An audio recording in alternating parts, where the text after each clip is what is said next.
Hello friends, इस video में हम बात करने वाले हैं इंग्लिश के कॉन्सोनेंट से जनरेट होने वाली साउंड्स की। इंग्लिश में जैसा कि हम जानते हैं दो तरह के लेटर्स होते हैं, कॉन्सोनेंट्स और वोवल्स। वोवल्स हमारे पास ए, ई, आई, ओ, यू होते हैं और कॉन्सोनेंट्स उनके अलावा बाकी के जो 21 लेटर्स होते हैं, बी, सी, डी, एफ आदि।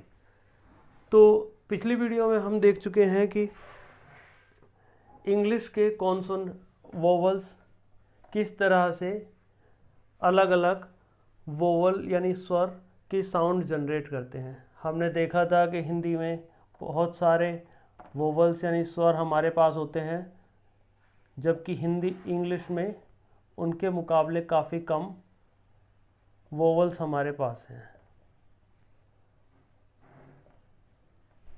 फॉर एग्ज़ाम्पल 10 वोवल्स यानी स्वर हमारे पास हिंदी में होते हैं, लेकिन इंग्लिश में 5 ही होते हैं। फिर भी ये 5 किसी तरह से मिलकर या कई बारी एक वोवल एक से ज़्यादा साउंड जनरेट कर लेता है। अब यहाँ पर अगर हम बात करते हैं कॉन्सोनेंट्स की, तो हम हिंदी के कॉन्सोनेंट्स को ही एक एक करके लेंगे और देखेंगे कि किस कॉन्सोनेंट यानी किस व्यंजन की साउंड इंग्लिश के किस लेटर से जनरेट होती है। तो पहले हम देखते हैं क। हम हिंदी वर्णमाला को फॉलो कर रहे हैं, जिसमें सबसे पहले क आता है।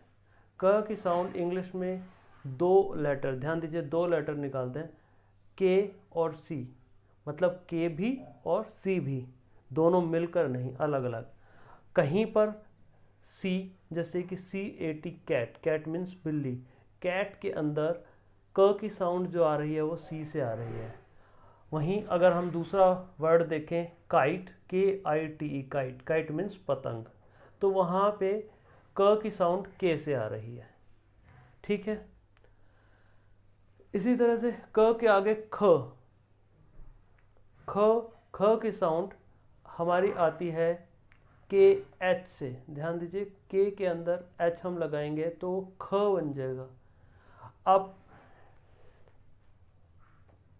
चूंकि ये इंग्लिश अल्फ़ाबेट्स में कोई लेटर नहीं है, तो इस साउंड से जनरेट होने वाले या इस साउंड वाले वर्ड भी आपको आसानी से इंग्लिश में नहीं मिलेंगे। मैंने भी थोड़ा कोशिश की, लेकिन मुझे नहीं मिला, कोई आसान वर्ड तो बिल्कुल नहीं मिला। तो मैं यहाँ पर आपकी सहूलियत के लिए एक हिंदी का ही वर्ड लिख रहा हूँ और हम देखते हैं कि उसकी अगर हमें इंग्लिश में लिखना हो, उसको इंग्लिश में, मतलब इंग्लिश में उसका इक्विवेलेंट वर्ड नहीं लिखना, खाली इंग्लिश में उसको लिखना है, तो कैसे लिखा जाएगा। जैसे कि खूब, KH ख, और बड़े ऊ के लिए डबल O का हम यूज़ करेंगे, वो हम पहले वीडियो में देख चुके हैं, बी खूब। ठीक है। इसी तरह से ग की साउंड निकलती है जी से। ध्यान दीजिए, जी से, हालांकि ये ज जैसा लगता है, लेकिन ये ग की साउंड निकालता है। For example goat, GOAT goat, goat means बकरी। ओके। इसी प्रकार घ की साउंड जनरेट होगी GH से। For example ghost, GHOST ghost, ghost यानी कि भूत। तो इसमें ये जो GH है वो होगा घोस्ट, घोस्ट। इसी तरीके से च की साउंड यहाँ पे आप देखेंगे CH से होती है। देखिए, सी हमने देखा था, सी क की साउंड निकालता है, लेकिन ख की साउंड के लिए KH यूज़ होता है, CH नहीं। CH अगर होगा तो वो च की साउंड निकालेगा। फॉर एग्ज़ाम्पल चिली, जिसको हिंदी में बोलते हैं मिर्च, वहाँ पे CHILLY चिली होता है। अब च की हार्ड साउंड अगर हम बात करें तो होगी छ, तो उसके लिए एक H और लग जाएगा, CHH। ये भी एक कॉमनली यूज़ नहीं होता इंग्लिश में, ये साउंड इंग्लिश में आपको कॉमनली नहीं मिलेगी। तो आपकी सहूलियत के लिए मैंने एक हिंदी का वर्ड छाता लिया। अगर उसकी हम इंग्लिश में स्पेलिंग लिखने लगें, छाता वर्ड को इंग्लिश में लिखें तो कैसे लिखेंगे? CHHATA, छाता, राइट। इसके बाद ज की साउंड वैसे तो जे से निकलती है, लेकिन जी यानी ग, अगर उसमें ई लग जाता है तो वो ज की साउंड भी निकालता है। फॉर एग्जाम्पल JUG, जग, जे यहाँ पर ज के लिए है और जी अगर खाली है तो वो ग के लिए है, तो जग, राइट। लेकिन जी के साथ अगर ई लग गया तो वो ज की साउंड निकालेगा, जैसे कि gentle, GENTLE, gentle. Gentle means सज्जन। अगर हम झ बोले तो वो JH हो जाएगा। फॉर एग्जाम्पल हमारे सामने वर्ड है झंडा। झंडा को अगर हम इंग्लिश में, मतलब इंग्लिश में उसकी स्पेलिंग लिखने लगें, रोमन स्क्रिप्ट, इंग्लिश में जो स्क्रिप्ट यूज़ होती है उसको रोमन स्क्रिप्ट बोलते हैं। हिंदी में जो स्क्रिप्ट हम ये यूज़ करते हैं इसको देवनागरी लिपि या स्क्रिप्ट बोलते हैं। तो झंडा, वैसे तो झंडा की इंग्लिश फ्लैग होती है, हम सब जानते हैं, फ्लैग। लेकिन यहाँ मैं बात कर रहा हूँ अगर झंडा शब्द को ही हम इंग्लिश स्क्रिप्ट में लिखने लगे, रोमन स्क्रिप्ट में, तो वो JH, झ के लिए JH यूज़ होगा, JHANDA, झंडा, राइट। इसी प्रकार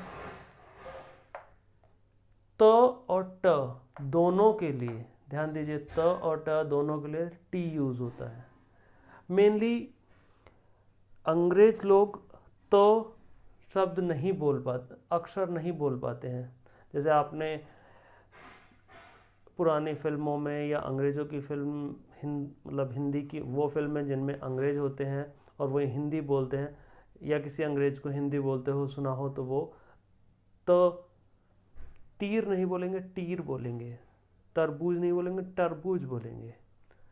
तो उसके लिए दोनों साउंड्स त और ट सेम ही है और उनके लिए टी का यूज़ किया जाता है। For example tiger, TIGER, tiger, जिसको हम हिंदी में बोलते हैं बाघ। इसी तरीके से त का हार्ड हो गया साउंड थ और ट का ठ, तो उन दोनों के लिए TH आएगा। For example thunder, THUNDER, thunder, या ठग, THUG, ठग। ठग वर्ड इंग्लिश में भी आजकल यूज़ होने लगा है, तो वहाँ पे ठ, यहाँ पे थ, थंडर, बिजली, जो बिजली आकाश में चमकती है, वो बिजली नहीं जो हमारे घरों में होती है, वो इलेक्ट्रिसिटी होती है। इसी तरीके से द और ड के लिए डी साउंड यूज़ होता है, डी लेटर यूज़ होता है। For example dog, DOG, dog.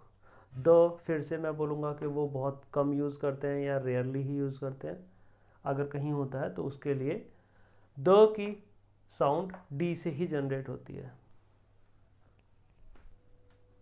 दोस्तों, हिंदी के बाकी अक्षरों के लिए अब हम थोड़ा सा जल्दी करेंगे, वरना वीडियो की लेंथ बहुत बढ़ जाएगी। इसमें हम ज़्यादा डीप नहीं जाएंगे। फिर भी अगर आपको किसी में कोई डाउट होता है तो आप मुझसे कमेंट में लिखकर पूछ सकते हैं, मैं उसका रिप्लाई ज़रूर करूँगा। आगे आता है ध और ढ, इन दोनों के लिए ही DH का यूज़ होता है। न के लिए N, प के लिए P, फ की यहाँ बात करें तो फ के लिए हमारे पास F है, डेडिकेटेड है, लेकिन PH भी यूज़ हो जाता है। ब के लिए B, भ BH, म के लिए M, य के लिए Y, र R, ल के लिए L, व के लिए देखिए यहाँ पर कमाल है, कहीं कहीं तो किसी अक्षर के लिए, हिंदी के किसी साउंड के लिए इंग्लिश में कोई कॉन्सोनेंट है ही नहीं, और कहीं पर एक एक साउंड के लिए दो दो लेटर्स उन्होंने दिए हुए हैं। फॉर एग्ज़ाम्पल वी और डब्ल्यू दोनों ही व के लिए आते हैं। इसका एग्ज़ाम्पल अगर हम देखें तो VAN वैन और WATCH वॉच, दोनों ही जगह पे व की साउंड के लिए V और W यूज़ हो रहे हैं। आगे अगर हम बात करें स के लिए वैसे तो S है, लेकिन अगर C के साथ E लग जाता है तो वो भी स की साउंड देता है। फॉर एग्ज़ाम्पल सीमेंट, CEMENT,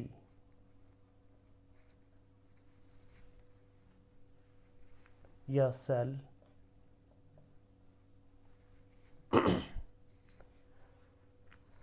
आगे हिंदी में हमारे पास श और ये श, हालांकि मुझे ज़्यादा नहीं पता कि दोनों के साउंड में कितना डिफरेंस है, लेकिन हम इनको श ही बोलते हैं। तो दोनों के लिए इंग्लिश में SH यूज़ होगा। श, ह के लिए H यूज़ करते हैं। For example hen, HEN hen, hen means मुर्गी।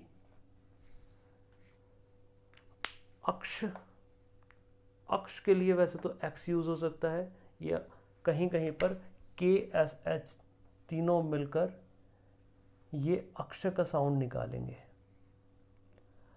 बाकी हमारे पास दो और अक्षर भी बचते हैं हिंदी में, त्र और ज्ञ।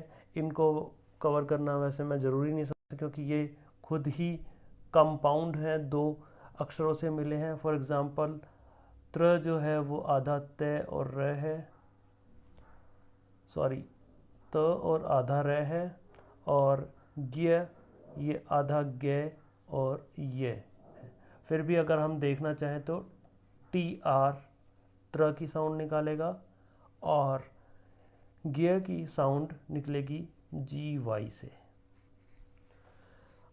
उम्मीद करता हूँ आपको ये वीडियो पसंद आई होगी और आपको एक बेसिक अंडरस्टैंडिंग हुई होगी कि किस तरह से हम इंग्लिश में वर्ड्स को लिख सकते हैं, और या कोई वर्ड अगर इंग्लिश में लिखा हुआ है तो उसका प्रोनाउंसिएशन हम कैसे कर सकते हैं। इसी के साथ हम इस वीडियो को समाप्त करते हैं। Thank you very much.